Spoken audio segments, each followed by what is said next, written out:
మిత్రులారా నమస్కారం, good morning అందరికీ. ఈరోజు నేను దాదాపు 3 రకాల చట్టాలు చెప్పబోతున్నా. ఈ చట్టాలు కనుక మన భారతదేశంలో పార్లమెంట్ ద్వారా కనుక ఆమోదించబడితే ఈ దేశంలో పేదరికం ఉండదు, ఈ దేశంలో అవినీతి ఉండదు. ఏవైతే గొప్ప గొప్ప దేశాలను పిలుస్తున్నామో, స్విట్జర్లాండ్ కావచ్చు, దుబాయ్ కావచ్చు, అమెరికా కావచ్చు, జపాన్ కావచ్చు, చైనా కావచ్చు, ఇవి దేశాలు చాలా డెవలప్డ్ అయ్యాయి. మన దేశం ఎందుకు డెవలపింగ్లోనే ఉంది, మన దేశం ఎందుకు అభివృద్ధి కావట్లేదు, మన దేశంలో ఎందుకు అవినీతి ఉంది, ఇతరుల దేశాల్లో ఎందుకు అవినీతి లేదు అనే ప్రశ్నలు మాకు ప్రతిరోజు వస్తాయి. అయితే వీటన్నిటికీ సమాధానమే ఈ వీడియో. ఖచ్చితంగా ఈ వీడియోనండి. ఖచ్చితంగా నేను చెప్పబోయే 3 రకాల చట్టాలు కనుక పార్లమెంట్ ద్వారా ఆమోదించబడితే కనుక మన దేశంలో పేదరికం ఉండదు, అవినీతి ఉండదు. బయట దేశాలతో పోల్చుకుంటే మన దేశం ఇంకా అభివృద్ధి చెందుతున్న దేశంగానే మిగిలింది. బయట దేశాల్లో గాల్లో వాళ్ళు మేడలు కడుతున్నారు, కానీ మన దేశంలో కులం మతం అని చిచ్చులు పెట్టుకుంటూ మనం రాజకీయాలు చేస్తున్నాం. మన దేశంలో నిజంగా ఎక్కడ చూసినా అవినీతి అవినీతి అవినీతి కనిపిస్తుంది. బయట దేశాల్లో అవినీతి అంతా కనిపించదు. అయితే బయట దేశాల్లో ఉన్న చట్టాలేంటి, మన దేశంలో లేని చట్టం ఏంటి? ఆ ప్రపంచంలోనే మన భారత రాజ్యాంగం చాలా గొప్పది కదా. మరి ఈ రాజ్యాంగంలో ఉన్న విలువలు పర్ఫెక్ట్గా మనం అమలు చేస్తున్నామా అనే ప్రశ్న. బయట దేశంలో ఎందుకు అవినీతి లేదు, మన దేశంలో ఎందుకు అవినీతి ఉంది? బయట దేశంలో ఎందుకు పేదరికం లేదు, మన దేశంలో ఎందుకు పేదరికం ఉంది? వనరులు లేవా? సంపదను సృష్టించే తెలివి పరులు లేరా? బయట దేశాలునే తెలివి పరులున్నారా? బాగా గమనించండి మీరు. ఒక సినిమా వచ్చిందండి, విశ్వక్ అనే మూవీ వచ్చింది. ఆ విశ్వక్ మూవీలో ఒక డైలాగ్ ఉంటుంది. మా మిత్రుడే వేణు, మా బ్రదర్ అయితే ఆయన చాలా గొప్పగా రాసిండు. ఏం రాసిండంటే, ఫుడ్ బెడ్ బాగుందని పక్క దేశాల్లో వెళ్ళి బతుకుతావా? నువ్వు నిజంగా ఇండియాలో పుట్టినవాడైతే రా, ఇండియాకి రా అని చెప్తాడు. అంటే ఇండియాలో సంపాదించి, ఇండియాలో తెలివితేటలు సంపాదించి బయట దేశాల్లో వెళ్ళి అక్కడ ఉద్యోగాలు చేసుకుంటూ, అక్కడ ట్యాక్సీలు కట్టుకుంటూ ఆ దేశాన్ని అభివృద్ధి చేస్తాను. మన ఇండియాలో చదివిన విద్యార్థులు అర్థమవుతుందా? ఇండియాలో చదివిన విద్యార్థులు బయట దేశాలు వెళ్ళి సెటిల్ అవుతున్నారు. అక్కడ వాళ్ళ దేశానికి ట్యాక్స్ కడతాను, అక్కడ వాళ్ళ దేశంలో నివసిస్తాను, అక్కడ డెవలప్ అవుతాను, మన కంట్రీని మర్చిపోతాను. ఇది నగర సత్యం.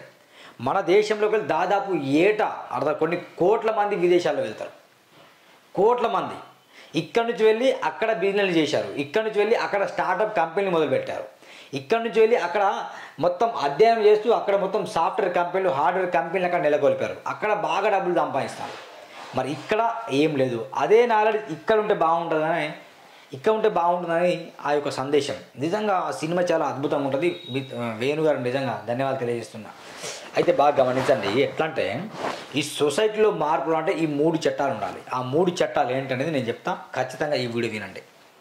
నెంబర్ 1 చట్టం ఏంటంటే, అసలు ఏదైనా ఆవగింజ మొదలుకొని గుమ్మడికాయ వరకు ప్రతిదీ కూడా లింకప్ అయి ఉన్నది పాలిటిక్స్తోనే. అర్థమైందా? పాలిటిక్స్ అనే పదం నేను తీసేసి పోలిట్రిక్స్ అనే పదం వాడుతుంటా. ఎందుకంటే అనేకమైన ట్రిక్స్, పోలిట్రిక్స్ అంటే పోలి అంటే అనేకం, ట్రిక్స్ అంటే ట్రిక్స్, అనేకమైన ట్రిక్స్ ఈ పాలిటిక్స్ ఉన్నాయి. కాబట్టి దీన్ని పాలిటిక్స్ అనకూడదు, పోలిట్రిక్స్ అని నేను అంటున్నా. ఖచ్చితంగా ఏ విషయంలో చూసుకోండి, చివరికి మొత్తం వచ్చేది రాజకీయాల దగ్గరకు వస్తుంది. ఆ రాజకీయాలు కొందరు కులంతో చేస్తారు, కొందరు మతంతో చేస్తారు, కొందరు సమానత్వంతో చేస్తారు, కొందరు సంఘాన్ని పెట్టి చేస్తారు, కొందరు ఓటుకు నోటు ఇచ్చుకుంటూ చేస్తారు, కొందరు ఇక బాగా బరితెగించి చేస్తారు. ఇలా రాజకీయాలు చాలా చేస్తారు. మన తెలంగాణ కావచ్చు, ఆంధ్ర కావచ్చు, మా దేశంలో ఉన్న రాజకీయాలు మొత్తం కులం మతం చుట్టూ, డబ్బు చుట్టూ ఎక్కువ తిరుగుతాయి. గమనించండి, దేని చుట్టూ తిరుగుతాయి రాజకీయాలు? కులం,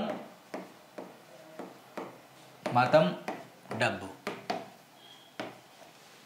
ఇక వీటి చుట్టే మన రాజకీయాలు తిరుగుతాయి. ఇక విదేశాలని బాగా పరిశీలించండి మీరు. అమెరికాని కావచ్చు, లేకుంటే దక్షిణ కొరియా కావచ్చు, ఈ రాజకీయాన్ని పరిశీలిస్తే కులం చుట్టూ, మతం చుట్టూ, డబ్బు చుట్టూ రాజకీయాలు చాలా తక్కువ. అభివృద్ధి, డెవలప్డ్. ఎంత గొప్ప వ్యక్తి అయినా సరే ఓ 2-3 సార్లు గెలిచిన తర్వాత అతన్ని గద్దెదించి మళ్ళీ కొత్త వ్యక్తిని అనుకుంటారు విదేశీయులు. కానీ మన దేశంలో అట్లా కాదు. పండు ముసలోళ్ళు, దొరలు, దుర్మార్గులు, అత్యాచారం చేసిన బంటుల్ని మనం చట్టసభలో పంపిస్తున్నాం. జస్ట్ 500 రూపాయలు, 1000 రూపాయలు, 2000 తీసుకుని పంపిస్తున్నాం. ఎంత సిగ్గుచెట్టు. అయితే నేను చెప్పబోయే సభలో 3 చట్టాలు చెప్తాను, ఓకేనా? ఆ 3 చట్టాలు కనుక పర్ఫెక్ట్గా మన దేశంలో అమలైతే కనుక ఈ దేశం ఒకటే సంవత్సరంలో అర్థమవుతుందా? ఓన్లీ 1 ఇయర్లోనే మన దేశం ఇక ఉన్నతమైన స్థానంలో వెళ్ళిపోతుంది, డెవలప్డ్ అయిపోతుంది. ప్రపంచ దేశాలు ఆశ్చర్యపోయిన మన దేశం ఉంటుంది. అందులో నెంబర్ 1 చట్టం ఏంటంటే పార్టీ ఫిరాయింపుల చట్టం కావాలి మన దేశంలో. అంటే వేరే దేశాల్లో లేకుండా పర్లేదు, మన దేశం ఉండాలి. పార్టీ ఫిరాయింపుల చట్టం కావాలి.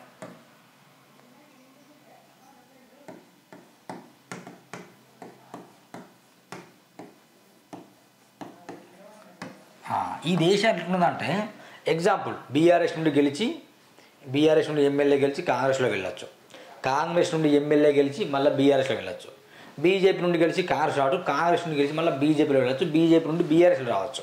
అంటే ట్రయాంగిల్ సర్కిల్ ఇది. అంటే ప్రజలను మబ్బు పెట్టడం సింపులే, ఓటుకు నోటు ఇవ్వడం సింపులే, కులంతో రెచ్చగొట్టడం సింపులే, మతాల మధ్య చిచ్చు పెట్టి రాజకీయాలు చేయడం సింపులే. ఇవన్నీ సింపులే మన రాష్ట్రంలో. దీనికి సంబంధించి చట్టాలు బలంగా పని చేయవు, చేసినా మళ్ళీ వెంటనే మళ్ళీ బెయిల్ వేస్తుంది. నేనేమంటే పార్టీ ఫిరాయింపుల చట్టం చాలా గొప్ప చట్టం. ఈ చట్టం తీసుకురండి దమ్ముంటే పార్లమెంట్లో ఈ చట్టం ఆమోదించండి.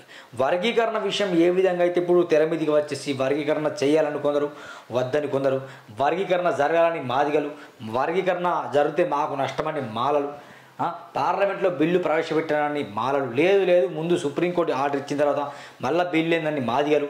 ఈ రకంగా చెప్పుకుంటే వర్గీకరణ అనే అంశం ఇప్పుడు ప్రస్తుతం తెర మీదకి వస్తుంది. ఓకే, దాన్ని మెచ్చుకోవాల్సిందే. అయినా కాకుండా ఫైనల్ జడ్జిమెంట్ ఏదో దానికి అంగీకరించాల్సిందే. అయితే ఆ చట్టం ఏ విధంగా ఉందో ఈ చట్టం ఉండాలి. పార్టీ ఫిరాయింపుల చట్టం దానికంటే చాలా గొప్ప చట్టం. ఎట్లా, ఒక పార్టీలో రాజకీయ నాయకుడు గెలిస్తే ఆ పార్టీ మారకూడదు. అర్థమైందా? గెలిస్తే మారకూడదు. ఓకేనా?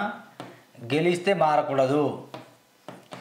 ఓకేనా? ఒకవేళ మారాల్సి వస్తే రాజీనామా చేసి ఆ పార్టీకి రాజీనామా చేసి మళ్ళీ ఉప ఎన్నికల్లో నిలబడాలి. అంటే ఇది ఒక చట్టం తీసుకురావాలి. ఒక కేంద్ర ప్రభుత్వమే దీన్ని రాజ్యాంగంలో పొందుపరచాలి. పార్టీ ఫిరాయింపులు అనేది ఉండకూడదు. రీసెంట్గా మనం చూస్తున్నాం ఈ కార్ రేస్ కేసులో కేటీఆర్ గారిని ఈడీ సిబిఐ విచారణ ఒకవైపు చేస్తే, ఇప్పుడు బీఆర్ఎస్లో హరీష్ రావు కావచ్చు, బీఆర్ఎస్లో వేముల వీరేశం కావచ్చు, ఇలా చెప్పుకున్నదే బీఆర్ఎస్లో ఉన్న ఎమ్మెల్యేలు వీళ్ళు ఏం చేస్తున్నారు అంటే మొత్తం ఇక పార్టీ ఫిరాయింపుల గురించి 2 సార్లు పిటిషన్ దాఖలు చేసిన సుప్రీంకోర్టులో. అంటే వాళ్ళేమో ఈ కార్ రేస్ కేసులో సిబిఐ ఈడేమో అతన్ని ప్రశ్నిస్తే బీఆర్ఎస్ వెళ్ళి కాంగ్రెస్లో మీద ఏం చేసినాడు, పార్టీ ఫిరాయింపులు జరిగినాయి, దీని మీద చర్య తీసుకున్నాను వీళ్ళు చెప్తాను. ఇక సోషల్ మీడియాలో ఉన్న అభిమానులు ఏం చేస్తానంటే అయిపోయింది, బీఆర్ఎస్లో నుండి కాంగ్రెస్లో వెళ్ళిన ఎమ్మెల్యే పరిస్థితి గోవింద, వాళ్ళందరికీ రాజీనామా చేయాల్సిందే, మళ్ళీ ఉప ఎన్నికలు వస్తాయని వీళ్ళు అనుకుంటారు. కానీ ఏది రాదు మిత్రులారా, గమనించండి. ఎందుకంటే బీఆర్ఎస్ ఏం మంచి పార్టీ కాదు. గతంలో కాంగ్రెస్లో ఉన్న వాళ్ళ ఎమ్మెల్యేని బీఆర్ఎస్ పార్టీ కొనుగోలు చేసింది. కొనుగోలు చేసింది. ఇప్పుడు బీఆర్ఎస్లో ఉన్న ఎమ్మెల్యేని కాంగ్రెస్ పార్టీ కొనుగోలు చేసింది. అంటే ఇది నడవని కథ. దీనికి చట్టబద్ధత లేదు. ముఖ్యంగా పార్టీ ఫిరాయింపుల కేసులో సుప్రీంకోర్టులో కేసు వేస్తే అది విచారణ జరుగుతుందేమో కానీ దానికంత విలువ ఉండదు. నేను ఎందుకు విలువ ఉండదు అంటే పార్టీ ఫిరాయింపుల చట్టం ఉండాలి. ఆ చట్టం ఉంటే విలువ ఉంటుంది. గతంలో కొన్ని చట్టాలు ఉన్నాయి. భర్త చనిపోతే భార్యను చితిలో పెట్టాలి. నాడు బ్రిటిషర్లు, ఫ్రెంచ్ వాళ్ళు అట్లా పెట్టారు కాబట్టి పెడుతుండే. అర్థమైందా? వితంతు పునర్వివాహం చేయాలి, అదే చట్టం తీసుకొచ్చారు. దరిద్రమైన చట్టాలు ఇవన్నీ దరిద్రమైన చట్టాలకే గతంలో అట్లా తీసుకొచ్చారు. కన్యాశుల్కం అది ఒక చట్టం చేశారు. వరకట్న నిషేధం అది చట్టం చేశారు కొన్ని. అంటే ఏం చెప్తున్నా అంటే ఒక చట్టం కనుక చేస్తే కనుక ఆ చట్టానికి అనుసరించి జీవిస్తే వాల్యూ ఉంటుంది. ఇప్పుడు సుప్రీంకోర్టులో కేసు వేసినంత మాత్రాన there is no value, value లేదని చెప్తున్నా. ఇప్పుడు అదే చట్టం కనుక చేసి పార్లమెంట్లో బిల్లు ఆమోదిస్తే కనుక ఇక ముందే తెలుసు, ఇక బీఆర్ఎస్ నుండి గెలిచిన ఎమ్మెల్యే అధికారంలో ఎవరైనా రాని, కాంగ్రెస్ రాని బీజేపీ రాని, వాళ్ళు పార్టీ మారడు. కాంగ్రెస్ నుండి గెలిచిన ఎమ్మెల్యే అధికారంలో ఎవరున్నా, బీజేపీ ఉన్నా బీఆర్ఎస్ ఉన్నా పార్టీ మారడు. నేను చెప్పేది అర్థమవుతుందా? పార్టీ ఫిరాయింపుల చట్టం తీసుకురండి నంబర్ 1. తద్వారా ఏమవుతుందో తెలుసా, ఈ రాజకీయ నాయకులకు భయం ఏర్పడుతుంది. అయ్యో పార్టీ ఫిరాయింపుల చట్టం ఉంది, నేను పార్టీ మారితే మళ్ళీ గెలవలేనేమో, కాంగ్రెస్ నుండి ఓడిపోయేగా నేను బీఆర్ఎస్లో వచ్చినా. ఇప్పుడు BRS party example Congress party అధికారంలో ఉంది, బీఆర్ఎస్ నుండి గెలిచిండు, కాంగ్రెస్లో వెళ్ళిండు. ఇప్పుడు కాంగ్రెస్ నుండి మళ్ళీ గెలిస్తే ఎట్లా, నేను ఓడిపోతా కదా. ప్రజలను స్వీకరించారు కదా అని ఆ డౌట్ వస్తుంది. కాబట్టి ఈ చట్టం ఉంటే కనుక వాడు పార్టీ మారడానికి చూడడు, అప్పుడు ప్రతిపక్షం బలంగా ఉంటుంది. ఇది ఎందుకు చెప్పానంటే పార్టీ పిరామిడ్ చట్టం తీసుకొస్తే ప్రతిపక్షం బలంగా ఉంటుంది. ప్రతిపక్షం బలంగా ఉంటే ప్రశ్నించే తత్వం ఏర్పడుతుంది. ప్రశ్నించే తత్వం ఏర్పడితే కనుక సమాజం మార్పు చెందుతుంది. సింపుల్. ఎట్లా మారుతుంది అంటే ఇది పార్టీ పిరామిడ్ చట్టం నంబర్ 1. అంటే పార్టీ మారడానికి సుస్సు పోసుకోవాలి. అదే పార్టీ మారితే నా పని గోవిందరబాయ్, నా పని గోవిందా, నేను పార్టీ మారకూడదు ఎందుకంటే చట్టం ఉంది అనే భయంతో ఏర్పడంటే మన దేశంలో నంబర్ 1 చట్టం పార్టీ పిరామిడ్ చట్టం రాలేదు. ఇక బయట దేశాలు ఎందుకు లేదంటే అక్కడ అధ్యక్ష పదవులు ఉంటాయి కాబట్టి వాళ్ళు మారే ఆలోచన చాలా తక్కువ. ఇక్కడ మొత్తం ఎప్పుడన్నా ఎక్కడన్నా మారచ్చు. డబ్బులు ఇస్తే చాలు, కొన్ని కోట్లు కుమ్మరిస్తే పార్టీలు జంప్ అవుతారు, అవినీతి మాయమైపోతుంది, అందరిని కొనేస్తారు, అధికారులు మొత్తం కొనేస్తారు. కాబట్టి ఇగో ఇక్కడ దేశంలో ఎట్లున్నది. కాబట్టి నంబర్ 1 ఏంటంటే పార్టీ పిరామిడ్ చట్టం తీసుకురండి, ఖచ్చితంగా తీసుకురండి. ఇది నంబర్ 2 ఏంటంటే ఇది ఓటుకు నోటు. అర్థమైందా? ఓటుకు నోటు అసలే ఓటుకు నోటు నో చట్టం. అర్థమైందా? అంటే ఎవరైనా ఓటుకు నోటు ఇచ్చినట్లయితే అర్థమైందా, తన ఓటర్ ఐడిని, తన ఆధార్ కార్డుని, తన రేషన్ కార్డుని మొత్తం రద్దు చేయాలి. Number 1 demand. దీంట్లో నంబర్ 2 డిమాండ్ అంటే ఎవరైనా ఓటుకు నోటు ఇస్తే కనుక ఆ వ్యక్తిని ఒక 10 సంవత్సరాలు జైల్లో పెట్టాలి. ఎన్ని సంవత్సరాలు? ఒక 10 years జైల్లో వేయాలి. ఓటుకు నోటు ఇస్తే కనుక ఎవరైతే ఇచ్చారో అతన్ని 10 సంవత్సరాలు జైల్లో వేయాలి. ఆధార్ కార్డు, రేషన్ కార్డు అన్ని బ్యాన్ చేయాలి. అదే ఆ తర్వాత ఏం చేయాలంటే ఎవరైతే ఓటుకు నోటు తీసుకున్నారో వాళ్ళని కూడా 10 సంవత్సరాలు జైల్లో వేయాలి. ఈ చట్టం లేదు ఇప్పుడు, వాస్తవానికి ఈ చట్టం లేదు. ఒకవేళ ఈ చట్టం ఇప్పటికీ ఉండుంటే కనుక దేశం ఎప్పుడూ మారిపోయేది. బయట దేశాల్లో ఓటుకు నోటు అంటే ప్రచారం ఉండదు. ఇక్కడ ఇండియాలో సిగ్గు సేటంటే గిదే. అరే 500 రూపాయలకి అమ్ముకుంటారు, ఆఖరికి బీరు 180 120 సంథింగ్ ఆ రేటు ఉంటుంది. నేను తాగనా నాకు తెలియదు, ఎంతో రేటు ఉంటుంది. ఆ బీర్ ఇస్తే చాలరా, బిర్యానీ ఒక ప్యాకెట్ 100 రూపాయల బిర్యానీ ఇస్తే చాలరా బాయ్, వాడు అమ్ముడు పోతాడు రా బాయ్, వాడు ఓటును అమ్ముకుంటాడు రా బాయ్, వాడు ఓటేస్తాడు రా బాయ్ అంటారు రాజకీయ నాయకులు అంటారు. అంటే ఈ చట్టం ఉంటే కనుక ఈ దేశంలో ఎవరు కనిపించారు, అందరు జైల్లోనే కనిపిస్తారు. ఎందుకంటే ఓటుకు నోటు ఇవ్వని వాడు లేడు, ఓటుకు నోటు తీసుకునేవారు కూడా లేరు దేశంలో. చాలా తక్కువ మంది, ఇక్కడ 1% 10% ఉంటారు. 1 to 10% ఇట్లా లెక్క పెట్టచ్చు. 100లో అవినీతి పరులు ఎవరంటే అందరని చెప్పచ్చు. 100లో ఓటుకు నోటు తీసుకునే ఎవరంటే ఎవరు అందరు తీసుకుంటారా అని చెప్పే రోజులు వచ్చాయి. నేనేమంటున్నా అంటే జైళ్ళు సరిపోవు.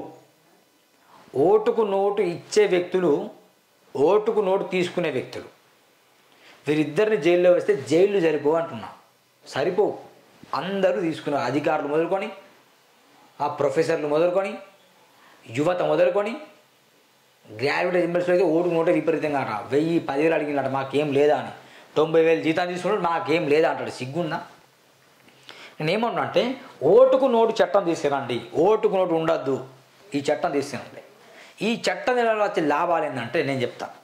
ఎగ్జాంపుల్, ఈ చట్టం తెస్తే ఈ చట్టం ఉంది రాబాయి, ఇప్పుడు చట్టం లేదు కదా, ఈ చట్టం ఉంది రాబాయి, ఇక ఓటును నేను ఎట్లా డబ్బులు ఇవ్వాలి? డబ్బులు ఇస్తే వాళ్ళు ఓటు వేయరు కదా, సారీ డబ్బులు ఇవ్వకుండా వాళ్ళు ఓటు వేయరు కదా. ఇప్పుడు జనాల్లో అదే ఉంది. ఎట్లుంది టాక్, ఇక అది కాంగ్రెస్ వాళ్ళు వచ్చిన బీఆర్ఎస్ ఎప్పుడు వస్తాడు, బీజేపీ ఎప్పుడు వస్తాడని చూస్తాను జనాలు. అంటే ఎలక్షన్ రేపు అనగా అర్ధరాత్రి మొత్తం డోరు తెలుసుకొని ఉంటారు, ఎవరన్నా నష్టాన్లా డబ్బులు పట్టుకొని. అంటే వీళ్ళకి అట్లా అలవాటు చేసిండు ఎవరు, రాజకీయ నాయకులు. వీళ్ళు ఇట్లా అలవాటు పడరు. అంటే పరస్పర భేదాలు వీళ్ళకి. అంటే వాడు వస్తాడు వీడు తీసుకున్నాడు, వాడు వస్తాడు వీడు తీసుకున్నాడు, వాడు ఇవ్వలేక వీడు ఓటు అయ్యాడు. ఇట్లున్నది. నేనేమంటున్నా అంటే ఎవడు ఇవ్వకూడదు, కాంగ్రెస్ వాడు ఇవ్వకూడదు, బీజేపీ వాడు ఇవ్వకూడదు, బీఆర్ఎస్ వాడు సంథింగ్ ఏదో what ever it may be party, A party కూడా ఓటుకు నోటు ఇవ్వకూడదు, సైలెంట్గా ఉండాలి. అర్థమైనా?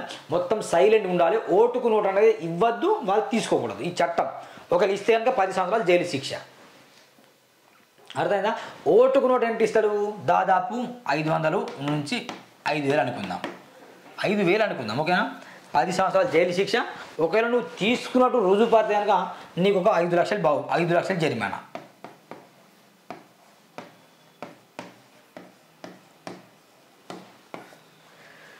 ఇక చూసుకో 500లకు ఆశపడి నువ్వు నిజంగా తీసుకొని దొరికితే 5 లక్షలు కట్టాలి. ఈ భయం ఏర్పడుతుంది. అయితే ఓటుకు నోటు అనే ఈ చట్టం తీసుకొస్తే కనుక ఖచ్చితంగా ఉంటుంది. నెంబర్ 1 చట్టం నేను ఏం చెప్పా, పార్టీ ఫిరాయింపు చట్టం. ఈ చట్టం తీసుకొస్తే భయం ఏర్పడుతుంది రాజకీయ నాయకుల్లో. పార్టీ మారద్దురా అనే ఒక ఫీలింగ్ వస్తుంది. ఒకవేళ నిజంగా గెలిస్తే కనుక నిజాయితీ గెలుస్తాడు. ఎందుకు గెలుస్తాడు నిజాయితీగా? ఓటుకు నోటు చట్టం లేదు కదా. ఈ ఓటుకు నోటు చట్టం ఓటుకు నోటు చట్టం ఇప్పుడు ఉంది కాబట్టి, అంటే ఉంటే ఎలా ఉంటుందో నేను చెప్తున్నా. ఓటుకు నోటు చట్టం అనేది అమలై ఉంటుంది కాబట్టి ఆ డబ్బులు ఇవ్వడు, వాళ్ళు తీసుకోరు కాబట్టి నిజాయితీగానే ఓటేస్తారు. నిజాయితీ ఓటేస్తే ఖచ్చితంగా గెలుస్తాడు. గెలిస్తే వాడు ఏమంటాడు, మళ్ళీ మారదలా, పార్టీ మారడు. ఎందుకంటే నేను నిజాయితీ గెలిచాను, నన్ను నిజాయితీ గెలిపించారు. పార్టీ ఫిరాయింపు చట్టం ఉంది, ఎవరైనా రానివై నేను ప్రజల తరఫున ప్రశ్నించాలనే భయం ఏర్పడుతుంది. అంటే లింకప్ ఇవి చట్టాలు. దాని తర్వాత ఒక చట్టం ఉంది. ఇవి 2 చట్టాలు ఉంటాయి. కానీ కార్పొరేట్ వ్యవహారంలో సామాన్యులకు న్యాయం జరగదు. ఎందుకు జరగదు అని నేను డెప్త్గా ఆలోచిస్తే ఏముందంటే, ఫీజుల నియంత్రణ చట్టం తీసుకురావాలి. ఏం చేయాలి? ఫీజుల నియంత్రణ చట్టం.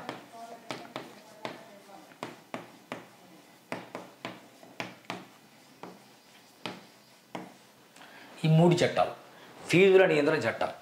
ఎగ్జాంపుల్, ఏ ఫీజులు? హాస్పిటల్కి ఫీజులు కావచ్చు, లేకపోతే మెడికల్ ఫీజులు కావచ్చు, లేకపోతే స్కూల్ ఫీజులు కావచ్చు, కాలేజ్ ఫీజులు కావచ్చు. ఒక రేట్ డిసైడ్ చేయాలి గవర్నమెంట్.